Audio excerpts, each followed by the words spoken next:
มาสูตรบทธรรมพระพุทธศาสตร์พระองค์วางวาดหมดจดไม่ให้ไขว้เขวแนวคิดตามเหตุผลปนเปอาจมีโยเยเชื่อไปอาจไม่แน่นอนว่าตรงทฤษฎีของตนเชื่อจนล้นนั้นผิดคำสอนเชื่อรูปลักษณ์นั้นควรสังวรแม้อาจารย์สอนใช่ว่าเชื่อหมดเลย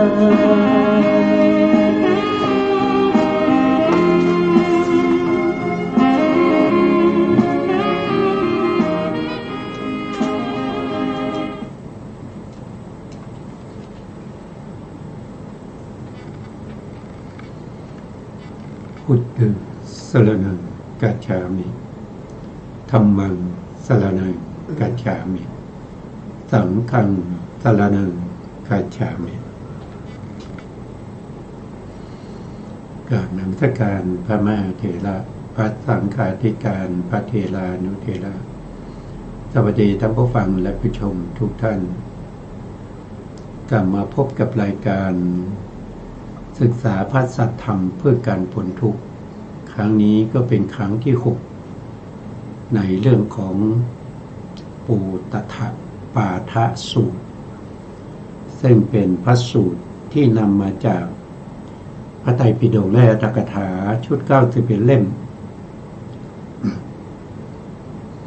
อยู่ในเล่มที่11นะครับเราก็ศึกษามาถึงครั้งที่6แล้ว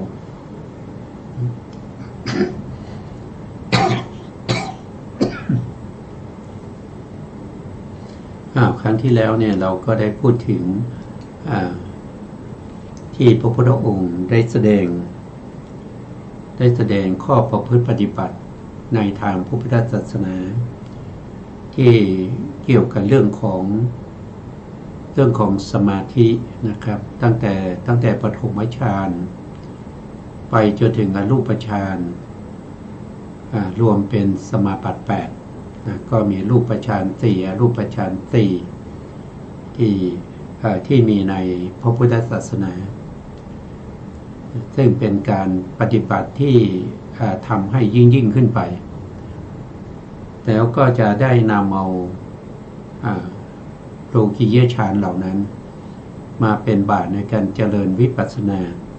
เพื่อจะละสังกิเลสธรรมทำให้มรรคเจริญยิ่งขึ้นไปนะโวทานะธรรมเจริญยิ่งขึ้นไปเพื่อไม่ให้เสียเวลานะครับวันนี้อาจารย์กันดาท่านก็พร้อมที่จะสาธยายอยู่แล้วนะครับเพราะฉะนั้นเราก็ขอให้อาจารย์ท่านได้สาธยายให้พวกเราฟังนะครับเชิญครับอาจารย์ครับ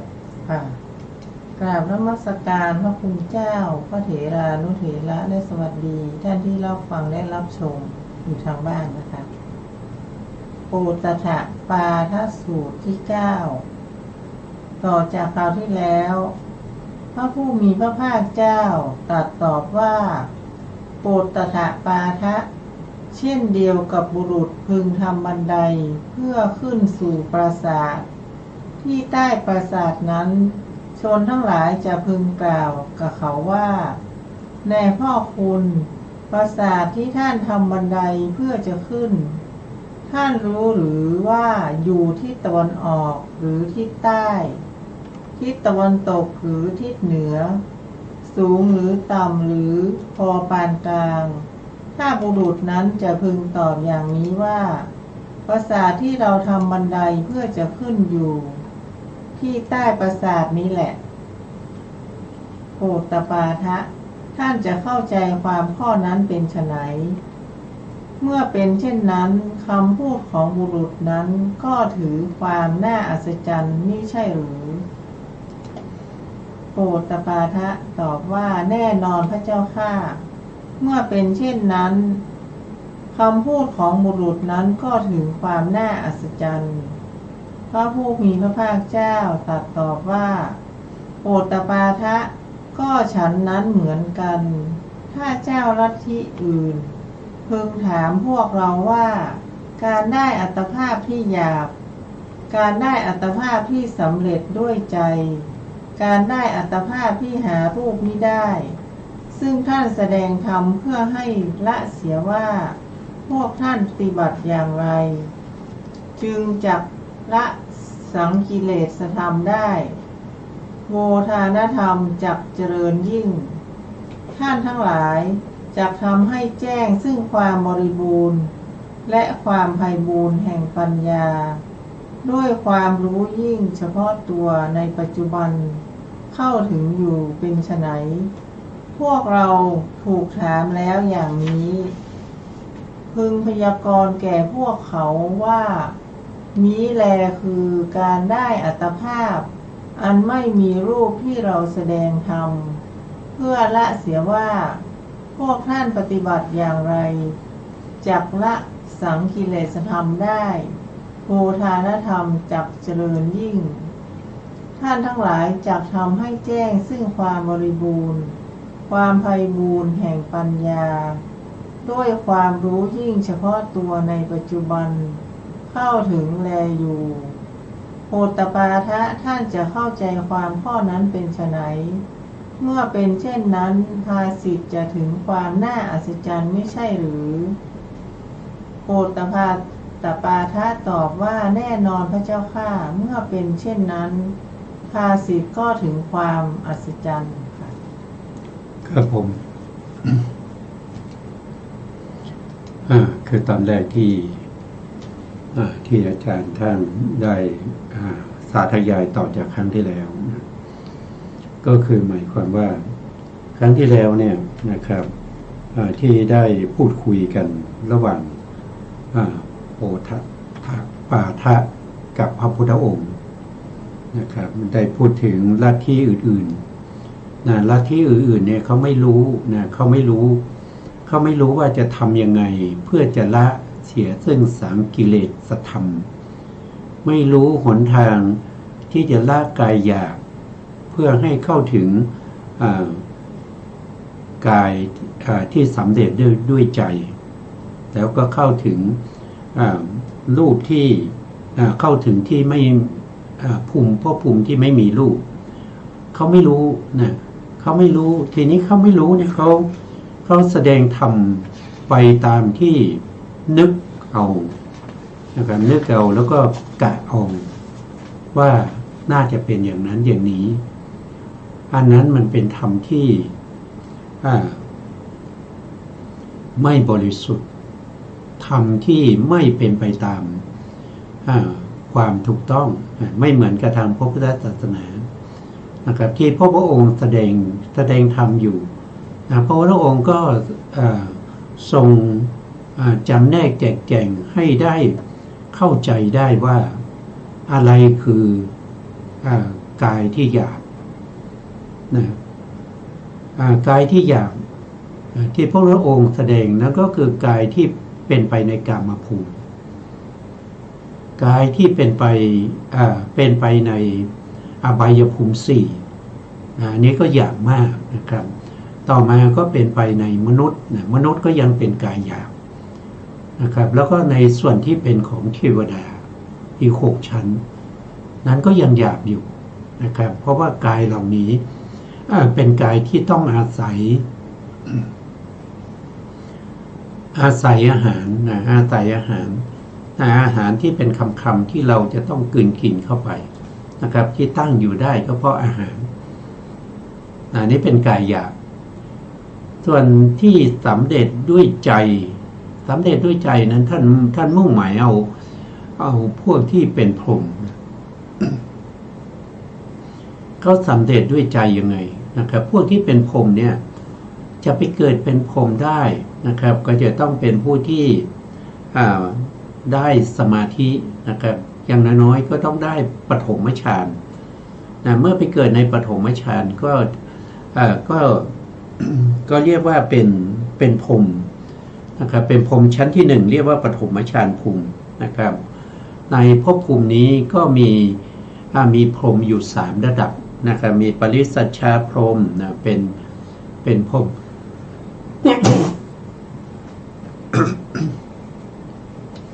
ก็เป็นพรหมที่เป็นคล้ายๆเป็นพรหมประชาชนทั่วไป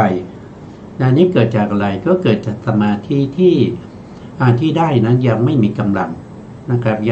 ยังเป็นสมาธิที่อ่อนอยู่แต่ก็ท่านก็เสียชีวิตไปแล้วก็ฌานนั้นยังไม่เสื่อมคือฌานนั้นมีกำลังอ่อนก็ไปเกิดเป็นปริสัชชาพรหมบางพวกนะครับก็ได้ฌานข้ามพ้นจากฌานที่มีกำลังอ่อนไปเป็นระดับกลางนะครับแล้วก็เสียชีวิตฌานยังไม่เสื่อมก็ไปเกิดเป็นปุโรหิตาพรหมส่วนผู้ที่ได้ปฐมฌานแล้วก็สมาธิที่มีกำลังก็ไปเกิดเป็นมหาพรหมนะตั้งแต่พวกพรหมเหล่านี้ไปก็เป็นรูปประพรหมที่มีรูปที่ละเอียดมีรูปที่ละเอียดจะไม่มีการกินอาหารพวกพรหมนี้ไม่มีการกินอาหารนะครับพวกพรหมเนี่ยเขาจะมีกายที่ละเอียดนะถ้าเราพูดถึงภาษาทรูปของพวกที่เป็นกามภูมิเนี่ยก็จะมีทั้งประสาทตาประสาทหูประสาทจมูกจมูกก็ดมกลิ่นนะดมกลิ่นมนุษย์เทวดาสัตว์ในอบายดมกลิ่นได้นะครับนี่ก็หยาบนะต่อมาก็มีลิ้นนะมีลิ้นก็รู้รสอาหารนะครับมีลิ้นไว้รู้รสอาหารในอบายภูมิก็มีมนุษย์ก็มีเทวดาก็มีนะครับต่อมาก็มีกายก็กระทบสัมผัสได้นะครับเสียดสีได้นะเพราะฉะนั้นก็ถือว่าเป็นกายที่หยาบนะเป็นกายหยาบส่วนพรหมเนี่ยเขามีภาษาทรูปเขาไม่มีภาษาทรูปที่เป็นประสาทจมูกพวกพรหมนี่มีจมูกแต่ไม่มีประสาทจมูกเพราะฉะนั้นเขาดมกลิ่นไม่ได้นะเขาไม่รู้กลิ่นนะครับพวกพรหมไม่รู้กลิ่นเพราะว่ากลิ่นนี่มันนำมาซึ่งกิเลสนำมาซึ่งกิเลสเนี่ยมากมีโทษมากมีคุณน้อยนะประสาทจมูกเนี่ยมีโทษมากมีคุณน้อยแล้วต่อมาสิ่งที่เขาไม่มีก็คือประสาทลิ้นเขามีลิ้นไม่มีเพราะเขาพูดได้นะแต่เขาไม่มีประสาทลิ้นนะเพราะประสาทลิ้นเนี่ยเป็นตัวที่นำมาซึ่งกิเลสนะนำมาซึ่งกิเลสมากมายไม่มีคุณนะไม่มีคุณมีน้อยพูดงั้นคุณมีน้อยและประสาทกายก็เช่นเดียวกันเขามีรูปร่างนะครับแต่เขาไม่มีประสาทกายนะเขาไม่มีประสาทกายนะเพราะประสาทกายนำมาซึ่งกิเลสนะโดยส่วนมากนำมาซึ่งกิเลสจะไม่มีคุณประโยชน์เลยนะมีประโยชน์น้อยนะแต่มนุษย์เราเนี่ยเทวดาสัตว์อบายเนี่ยมีทั้ง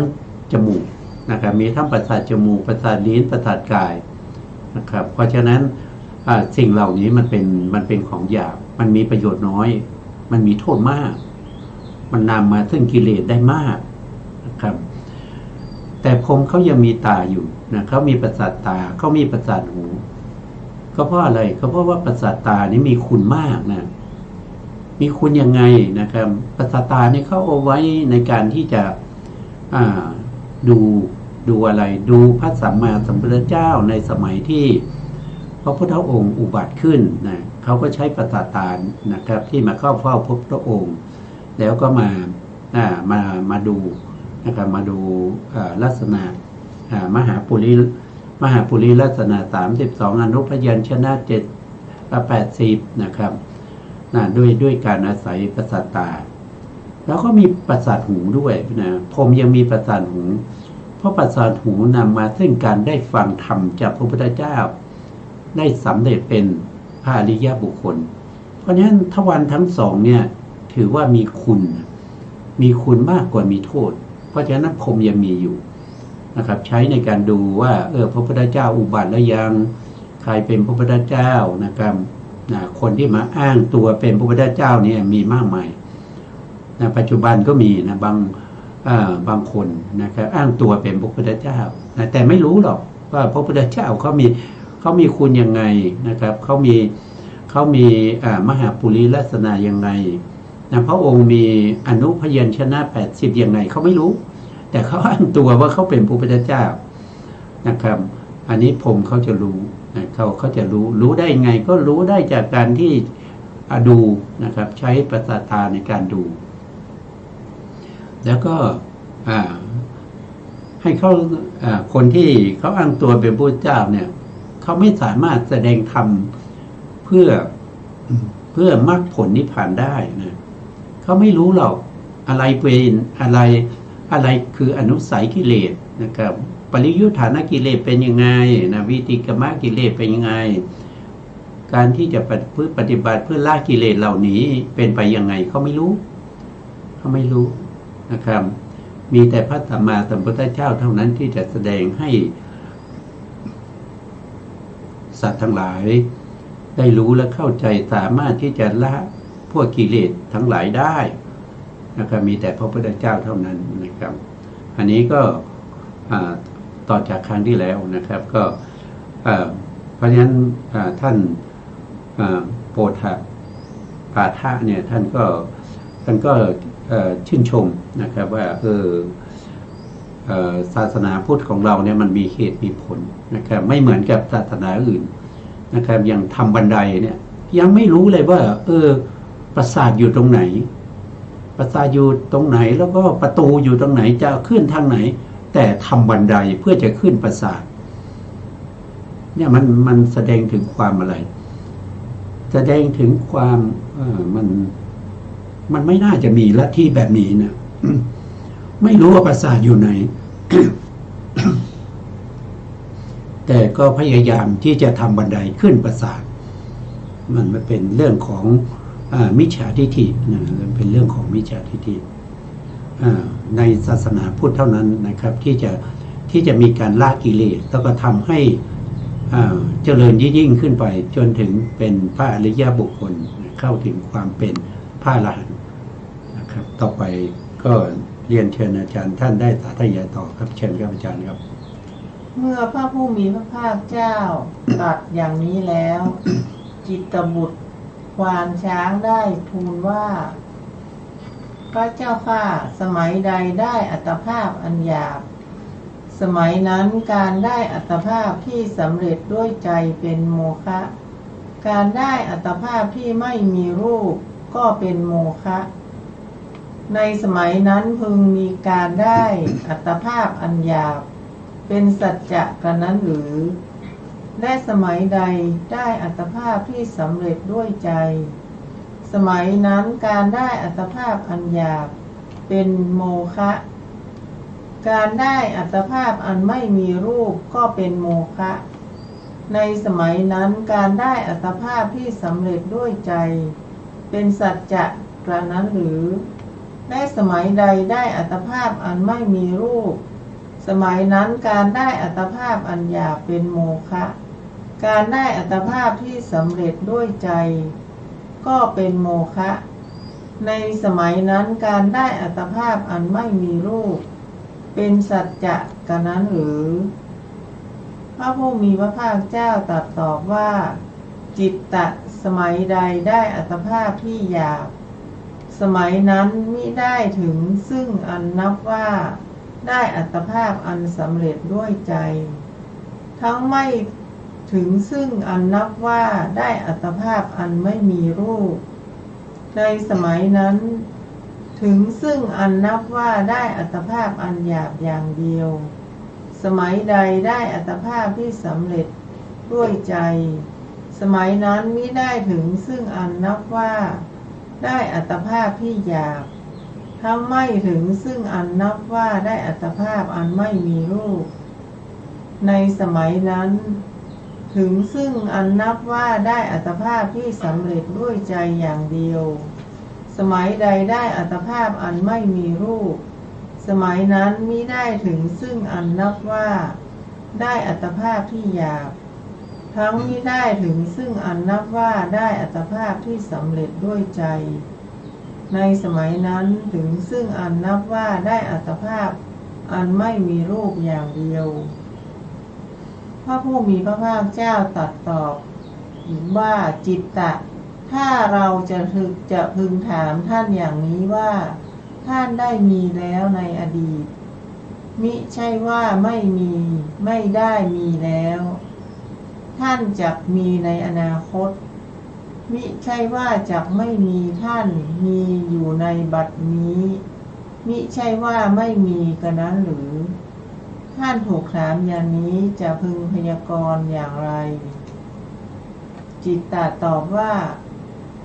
ถ้าข้าพระองค์ถูกถามอย่างนั้นพึงพยากรณ์ว่าข้าพเจ้าได้มีแล้วในอดีตมิใช่ว่าไม่ได้มีแล้วข้าพเจ้าจักมีในอนาคตมิใช่จักว่าไม่มีข้าพเจ้ามีอยู่ในบัดนี้มิใช่ว่าไม่มีเมื่อถูกถามอย่างนี้จะพึงพยากรณ์อย่างนี้พระเจ้าข้าวันนี้ก็จิตตะเนี่ยเขาเป็นลูกของในกวานช้างนะครับที่มากับโอตถะปาทะเขาเป็นเพื่อนกันเขาชวนกันมานะครับมาฟังธรรมของพระพุทธองค์เมื่อ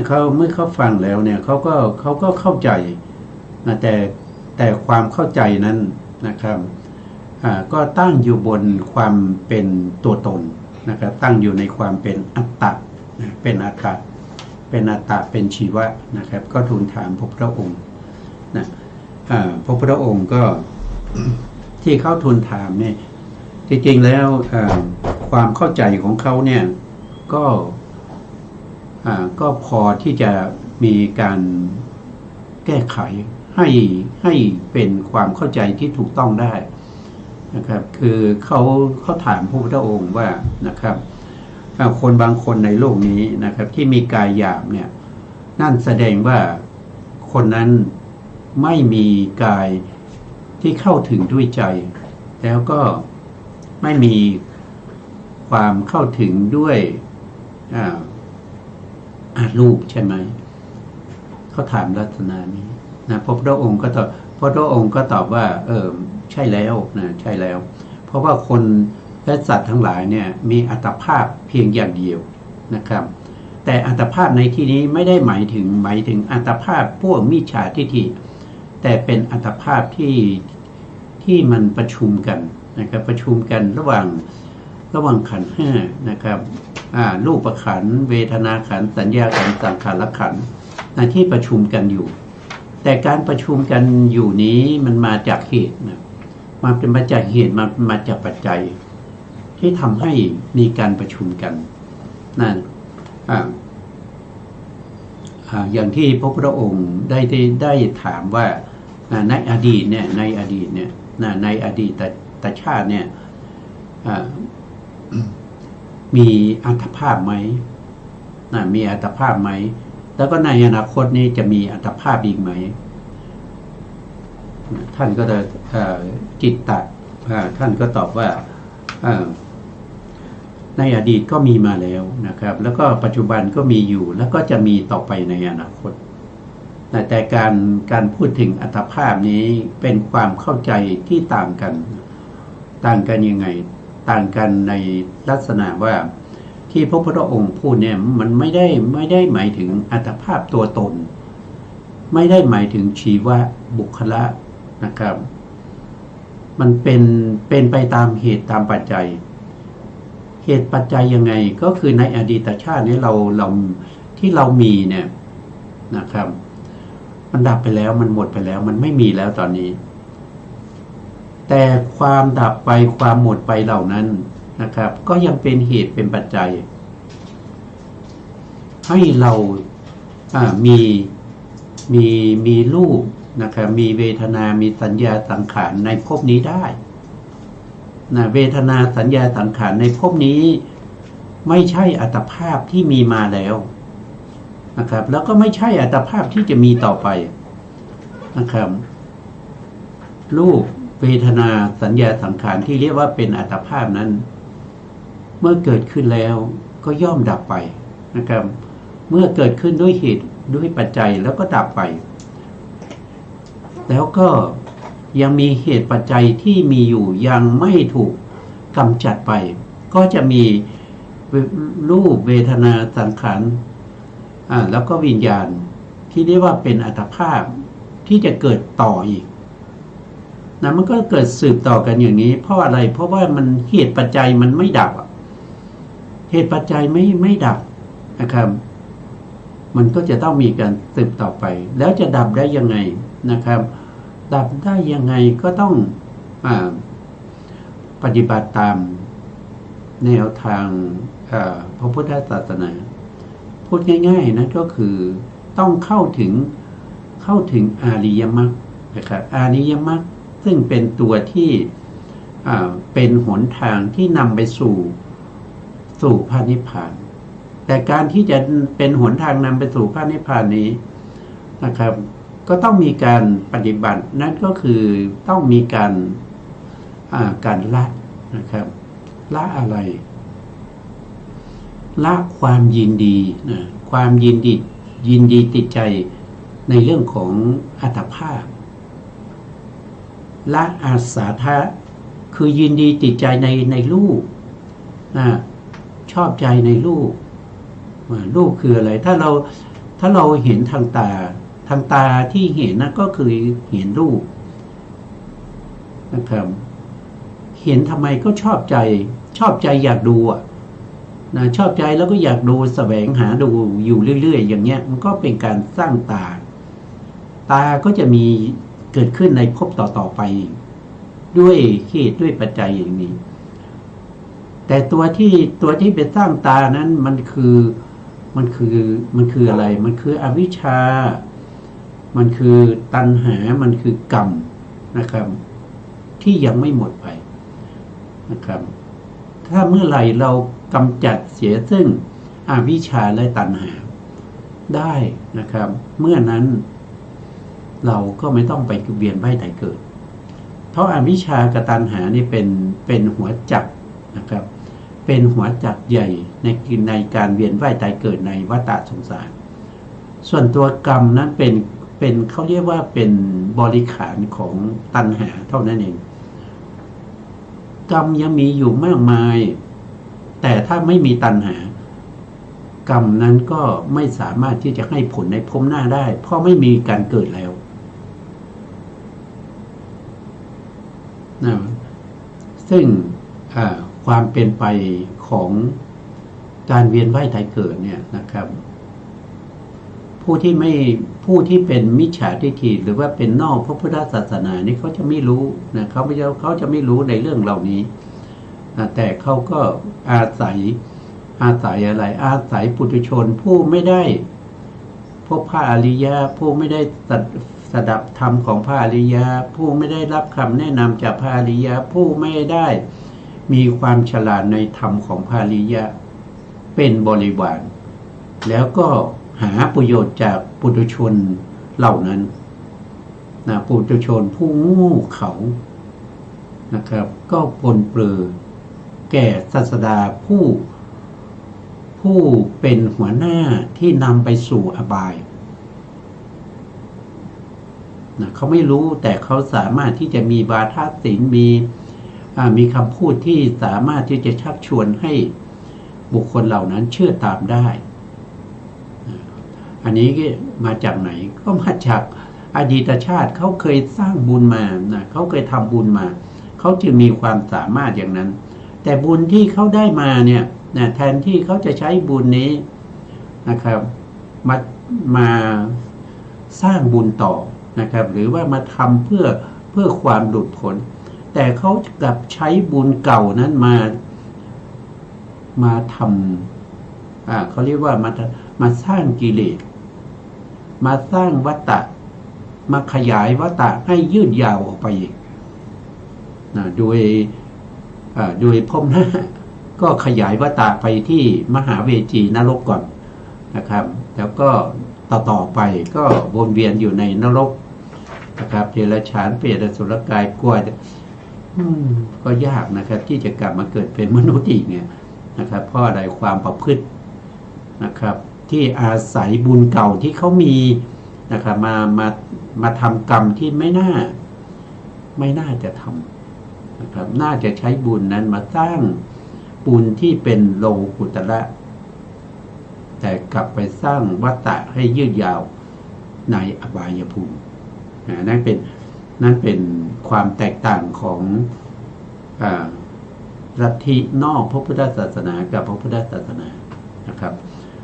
ต่อไปก็เรียน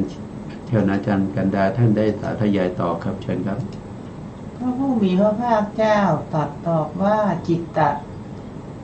ถ้าเขาจะพึงถามท่านอย่างนี้ว่าการได้อัตภาพใดที่เป็นอดีตได้มีแล้วแก่ท่านการได้อัตภาพนั้นแลเป็นสัจจะการได้อัตภาพที่เป็นอนาคตที่เป็นปัจจุบันเป็นโมฆะการได้อัตภาพที่เป็นอนาคตใดจักมีแก่ท่านการได้อัตภาพนั้นแลจักเป็นสัจจะการได้อัตภาพที่เป็นอดีตที่เป็นปัจจุบันเป็นโมฆะการได้อัตภาพเป็นปัจจุบันใดมีอยู่แก่ท่านการได้อัตภาพนั้นแลเป็นสัจจะการได้อัตภาพที่เป็นอดีตที่เป็นอนาคตเป็นโมฆะกันนั้นหรือท่านถูกถามอย่างนี้จะพึงพยากรณ์อย่างไรจิตตะตอบว่าถ้าข้าพระองค์ถูกถามอย่างนี้ว่าการได้อัตภาพที่เป็นอดีตใดได้มีแล้วแก่ท่านในสมัยนั้นการได้อัตภาพนั้นแลเป็นสัจจะการได้อัตภาพที่เป็นอนาคตที่เป็นปัจจุบันเป็นโมฆะการได้อัตภาพที่เป็นอนาคตใดจักมีแก่ท่านสมัยนั้นการได้อัตภาพนั้นแลจักเป็นสัจจะการได้อัตภาพที่เป็นอดีตที่เป็นปัจจุบันเป็นโมฆะการได้อัตภาพที่เป็นปัจจุบันใดมีอยู่แก่ท่านนั้นการได้อัตภาพนั้นแลเป็นสัจจะ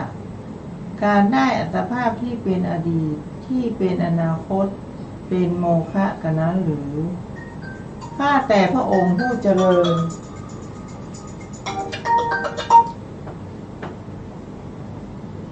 เมื่อถูกถามอย่างนี้จะพึงพยากรณ์อย่างนี้ว่าการได้อัตภาพที่เป็นอดีตใดได้มีแล้วแก่ข้าพเจ้าในสมัยนั้นการได้อัตภาพนั้นแลได้เป็นสัจจะการได้อัตภาพที่เป็นอนาคตที่เป็นปัจจุบันเป็นโมฆะการได้อัตภาพที่เป็นอนาคตใดจักมีแก่ข้าพเจ้าสมัยนั้นการได้อัตภาพนั้นแลจักเป็นสัจจะการได้อัตภาพที่เป็นอดีตที่เป็นปัจจุบันเป็นโมฆะการได้อัตภาพที่เป็นปัจจุบันใดมีอยู่แก่ข้าพเจ้านั้นการได้อัตภาพนั้นแลเป็นสัจจะการได้อัตภาพที่เป็นอดีตที่เป็นอนาคตเป็นโมฆะเมื่อถูกถามอย่างนี้จะพึงพยากรณ์อย่างนี้แลพระเจ้าค่ะอันนี้ก็เป็นความเห็นของจิตตะนะครับเขาก็มีความเข้าใจว่าในถ้าเราแบ่งช่วงชีวิตเราเป็นสามช่วงนะครับในขณะที่ปัจจุบันนี้ที่เรามีอัตภาพอยู่นะครับอันนี้ก็เป็นปกติว่ามีอัตภาพอยู่นะครับส่วนอัตภาพที่เคยมีมาในอดีตมันก็หมดไปแล้วนะมันก็ไม่ได้มีมาต่อมาจนถึงปัจจุบันนะแล้วก็อัตภาพที่จะมีต่อไปในอนาคตนั้นก็ยังมาไม่ถึงนะครับเพราะฉะนั้นสิ่งที่เป็นจริงในขณะนั้นก็คืออัตภาพที่เป็นอยู่แต่อัตภาพที่เป็นอยู่ก็ต้องเข้าใจว่า นะครับอัตภาพนั้นมันไม่ใช่คำว่าอัตภาพเนี่ยมันไม่ใช่เป็นตัวเป็นตนนะครับมันไม่ใช่เป็นตัวเป็นตนมันเป็นแต่สภาวะของรูปและนามนะครับที่ประชุมกันด้วยเหตุด้วยปัจจัยด้วยเหตุด้วยปัจจัยจึงทำให้เกิดเป็นอัตภาพนะครับที่มีสืบต่อกันนะครับสืบต่อกันไปแม้กระทั่งอัตภาพที่เป็นอยู่ในปัจจุบันนี้นะครับอัตภาพที่เมื่อวานนะครับเมื่อวานมันก็ไม่มาถึงวันนี้นะครับมันก็ดับไปแล้วเมื่อวานนี้นะครับแล้วอัตภาพที่เป็นอยู่ปัจจุบันนี้มันก็ไม่สามารถที่จะเป็นอัตภาพในพรุ่งนี้ได้นะมันก็จะดับไปในวันนี้แหละนะรูปที่ดับไปนะครับสัญญาที่ดับไปเวทนาที่ดับไปสัญญาที่ดับไปสังขารที่ดับไปแล้วก็วิญญาณก็ดับไปนะครับไม่มีอะไรที่เที่ยงแท้แน่นอนตั้งอยู่ได้นะครับมันเป็นสภาพของสังขารธรรมที่ถูกปรุงแต่งด้วยปัจจัยเมื่อมีปัจจัยปรุงแต่งปัจจัยนั้นยังดำรงอยู่นะครับสิ่งนั้นก็จะดำรงอยู่เมื่อปัจจัยนั้นหมดไปนะครับสิ่งนั้นก็อยู่ไม่ได้นะอยู่ไม่ได้ก็ต้องหมดไปเหมือนกับปัจจัยนั่นเองนะถ้าเราพูดถึงลักษณะนี้ มันก็จะทำให้เราเข้าใจว่านะครับว่าสิ่งเหล่านี้มันไม่ใช่เราแล้วมันไม่ใช่ของเรามันไม่ใช่อัตตาของเรามันเกิดขึ้นด้วยเหตุด้วยปัจจัยเมื่อเหตุปัจจัยหมดไปก็ต้องดับไปเป็นธรรมดานะครับไม่มีอะไรนะครับที่จะเป็นตัวเป็นตนนะครับอย่างเช่นรูปนะครับรูปก็อาศัยเหตุเกิดขึ้นนะครับอาศัยอะไรก็อาศัยอวิชชาอวิชชาตัณหาแล้วก็กรรมที่มีมาในอดีตแล้วก็มีอาหารในปัจจุบันนี้หล่อเลี้ยงอยู่นะครับจึงดำรงชีวิตอยู่ได้ถ้าขาดสิ่งใดสิ่งหนึ่งถ้าขาดอาหารนะครับเราจะอยู่ได้หรืออัตภาพนี้ก็อยู่ไม่ได้นะครับถ้าไม่มีอาหารมาหล่อเลี้ยงนะครับถ้าไม่มีกรรมเช่นอวิชชาดับอย่างเงี้ยอวิชชาดับนะครับตัณหาดับ แล้วก็กรรมดับอัตภาพนั้นก็ต้องดับเป็นธรรมดาเพราะอัตภาพนี้เป็นสิ่งที่เป็นต้องอาศัยต้องอาศัยเป็นธรรมที่ต้องอาศัยปัจจัยถึงมีนะครับแต่ที่มีสืบต่อกันไปนั้นก็เพราะว่ามันยังมีปัจจัยอยู่นะครับมันยังมีปัจจัยเป็นไปนะครับแต่ที่ท่านได้ทูลพระพุทธองค์เนี่ยท่านก็ทูลในลักษณะว่ามีเพียงอย่างเดียวนะครับในอดีตถ้ามีอัตภาพในอดีตก็ปัจจุบันนี้ก็ยังไม่มีนะครับแล้วอนาคตก็ยังไม่มีนะครับถ้ามีอัตภาพในปัจจุบันนั่นแสดงว่าอดีตก็เป็นโมฆะคือมันดับไปแล้วมันไม่มีแล้วอนาคตยังไม่มาก็เป็นโมฆะอยู่ดีถ้ามีอัตภาพในภพหน้าหรือในข้างหน้านะครับอดีตกับปัจจุบันมันก็เป็นโมฆะนะครับแต่จริงๆก็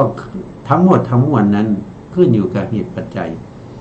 นะครับเพราะว่าเขาเกิดด้วยเหตุด้วยปัจจัยเราจะเรียนเชิญอาจารย์กันดาท่านได้สาธยายต่อครับเชิญครับ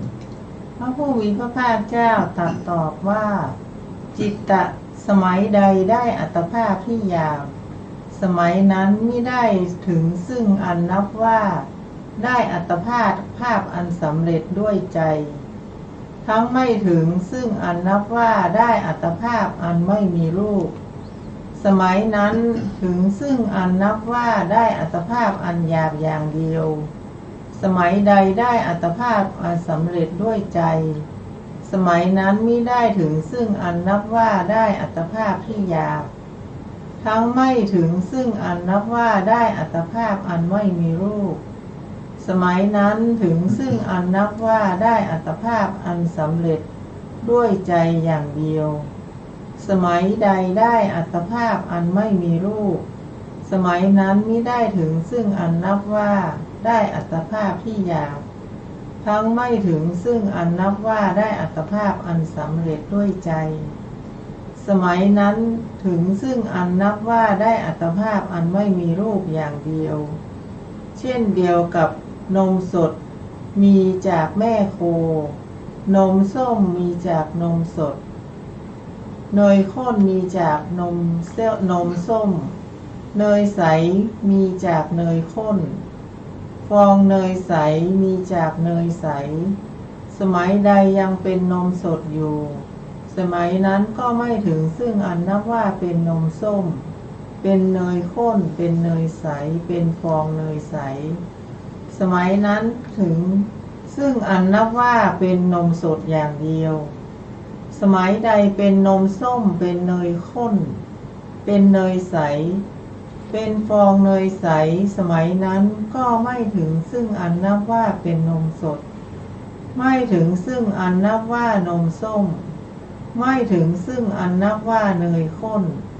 ไม่ถึงซึ่งอันนับว่าเนยใส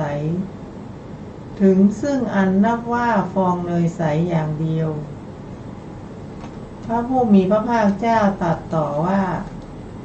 จิตตะฉันนั้นเหมือนกันสมัยใดได้อัตภาพที่หยาบสมัยนั้นมิได้ถึงซึ่งอันนับว่าได้อัตภาพสำเร็จด้วยใจทั้งไม่ถึงซึ่งอันนับว่าได้อัตภาพอันไม่มีรูปสมัยนั้นถึงซึ่งอันนับว่าได้อัตภาพอันหยาบอย่างเดียวสมัยใดได้อัตภาพอันสำเร็จด้วยใจสมัยนั้นมิได้ถึงซึ่งอันนับว่าได้อัตภาพที่หยาบทั้งไม่ถึงซึ่งอันนับว่าได้อัตภาพอันไม่มีรูปสมัยนั้นถึงซึ่งอันนับว่าได้อัตภาพอันสำเร็จด้วยใจอย่างเดียวจิตตะเหล่านี้แลเป็นโลกสมัญญาหรือชื่อตามโลกนิรุตติหรือภาษาชาวโลกโลกโวหารหรือโวหารของชาวโลกโลกบัญญัติหรือบัญญัติของชาวโลกที่ตถาคตใช้เรียกแต่ไม่ยึดถือค่ะครับ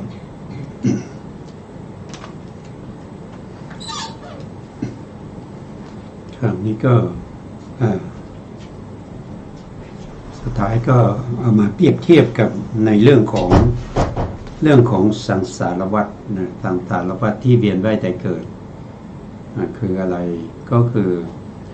อัตภาพที่หยาบที่อย่างที่เราเข้าใจกันนะครับอัตภาพที่หยาบนั่นก็คือหมายถึงกามภูมินะครับถ้าว่าไปตามนี้นะครับถ้าสมัยใดเราเกิดเป็นมนุษย์หรือเกิดเป็นเทวดาหรือเกิดเป็นสัตว์อบายเราก็มีเฉพาะสมัยนั้นเท่านั้นเองนะครับเราก็ไม่มีอัตภาพที่สำเร็จด้วยใจคือเราไม่ได้เกิดเป็นพรหมนะครับสำเร็จด้วยใจนี่คือรูปประพรหมนะครับแล้วก็อันหารูปมิได้นั่นก็คืออรูปภูมิครับเพราะว่าสัตว์ทั้งหลายเนี่ยสืบต่อกันไปด้วยจิตนะด้วยจิตนะครับจิตนี้จะเกิดดับสืบต่อกันไปเรื่อยๆนะครับจะไม่มีจิตสองดวงที่เกิดมาพร้อมกันอย่างเช่นจิตของเราได้ปฏิสนธิจิตมาเป็นมนุษย์เนี่ยเราก็มีอัตภาพของความเป็นมนุษย์หรือเป็นอัตภาพที่หยาบนะตั้งแต่เราย่างลงสู่ครรภ์ของมารดาเมื่อปฏิสนธิจิตดับไปนะครับภวังคจิตก็จะเกิดต่อ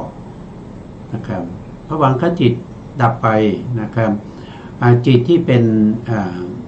เขาเรียกว่าเป็น วิธีแรกก็จะเกิดขึ้นก็จะเป็นมโนทวาราวชนะจิตนะครับทำหน้าที่ในการหน่วงนึกถึงภพภูมิที่ตัวเองได้เกิดแล้วก็จะมีชวนาจิตที่เป็นโลภะมูลจิตเกิดขึ้นอีกนะอย่างน้อยก็5 ดวงด้วยกันนะครับเมื่อเกิดดับไปอย่างนี้5 ดวงมีความยินดีในภพชาติที่ตัวเองได้เกิดมาเป็นมนุษย์หรือว่าได้เกิดเป็นอบายก็ตามนะครับไปเกิดเป็นเดรัจฉานเป็นสัตว์นรกหรือเป็นอะไรก็ตามชวนาที่เป็นโลภะเนี่ยจะยินดีในภพชาตินั้นเป็นภาวะนิกันติกับโลภะชวนะนะหรือว่าจะเกิดเป็นเทวดาเกิดเป็นพรหมอะไรก็ตามนะครับเขาจะมีความยินดีติดใจในภพชาติแม้กระทั่งพระอริยบุคคลนะครับไม่ว่าจะเป็นโสดาบันนะไม่ว่าจะเป็นสกทาคามีอนาคามีนะครับที่ยังต้องเวียนว่ายตายเกิดอยู่วิถีจิตวิธีแรกจะต้องเป็นโลภะชวนะนะครับอย่างเช่นพระอนาคามีนะครับตายจากความเป็นมนุษย์แล้วก็ไปเกิดเป็นพรหมท่านก็จะมีวิถีจิตวิถีแรกที่เป็นโลภะชวนะนี้แหละเกิดขึ้นยินดีติดใจในภพภูมิของความเป็นพรหมนะครับเป็นรูปประพรหมก็ยินดีติดใจในภพภูมิที่เป็นรูปประภูมิหรือว่ายินดีติดใจในเรื่องของรูปฌานอันนี้เป็นการสืบต่อของจิตนะครับไม่มีจิต2 ดวงเกิดขึ้นพร้อมกันนะเพราะฉะนั้นการสืบต่อของภพชาติก็เหมือนกันนะครับถ้าเป็นมนุษย์แล้วก็ตายจากความเป็นมนุษย์แล้วก็ไปเกิดเป็นเทวดาอย่างเนี้ยความเป็นมนุษย์มันจะหายไปหมดนะมันจะหายไปหมดทั้งอัตภาพไม่ว่าจะเป็นรูปขันธ์เวทนาขันธ์สัญญาขันธ์สังขารขันธ์วิญญาณขันธ์ที่เกิดในมนุษย์ภูมิก็จะดับอยู่ในมนุษย์ภูมินี้นะครับจะไม่ล่วงเลยไปจนถึงเทวดานะสิ่งที่เกิดในเทวดาไม่ว่าจะเป็นรูปขันธ์เวทนาสัญญาสังขารที่เกิดเป็นเทวดานั้นก็จะดับอยู่ที่เทวดานั่นแหละจะไม่ล่วงไปในภพใหม่เพราะฉะนั้นรูปที่หยาบนะครับในภพภูมินั้นก็จะอยู่ดำรงชีวิตไปตลอดชีวิตนั้นนะครับแล้วก็จะเคลื่อนไปนะครับเคลื่อนไปตามอะไรก็ไปตามเหตุตามปัจจัยถ้าไม่มีเหตุที่จะไป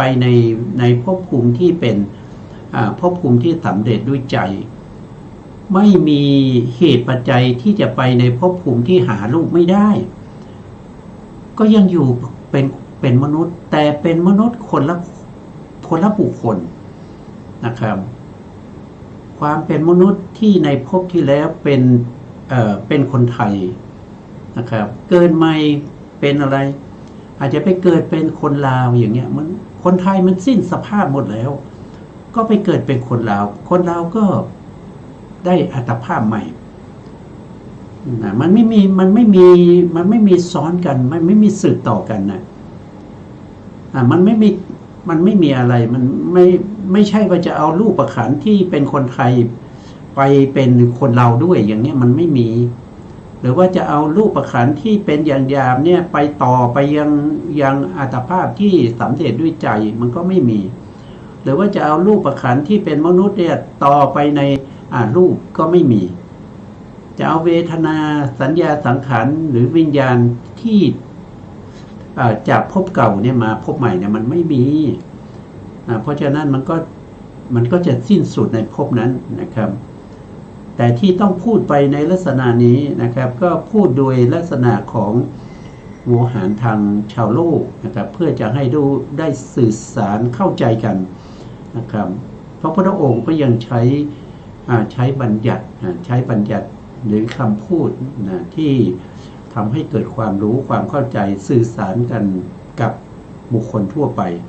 นะเป็นไปตามโวหารทางโลกนะครับอันนี้ก็เกี่ยวข้องกันกับเรื่องของการแสดงธรรมเพราะพระองค์ไม่ได้แสดงเฉพาะปรมัตถ์อย่างเดียว